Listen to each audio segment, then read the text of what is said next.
दोनों किडनियां नाकारा हुए एक मरीज को इलाज के लिए बैलगाड़ी में लाने पर नांदेड़ के रुकने पार्लियामेंट प्रताप पाटिल चिकरीकर ने हैरत का इजहार किया और मुतासरा शख्स के इलाज के लिए माली इमदाद की पेशकश की। ये मामला नांदेड़ जिले के उमरी तालुके का है। यहाँ रहने वाले भीमराव पावड़े नामी नौजवान की दोनों किडनियां नाकारा हो चुकी है। पिछले 1 साल से रोहिदास अपने इलाज के लिए दर दर की ठोकरें खा रहा है।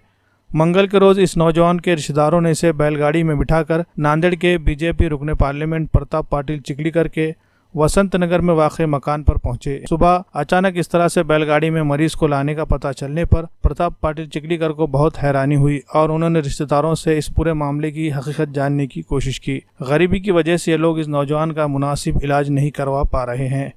ऐसे में प्रताप पाटिल चिकलीकर ने मुतासरा शख्स के साथ हमदर्दी का इजहार किया, रिश्तेदारों को माली मदद देते हुए ये भी कहा कि आइंदा इस तरह से बैलगाड़ी में बिठाकर न लाए, इसके बजाय इन्हें फ़ोन कॉल करे ताकि वो एम्बुलेंस या 4 व्हीलर का कोई नज़्म कर सके।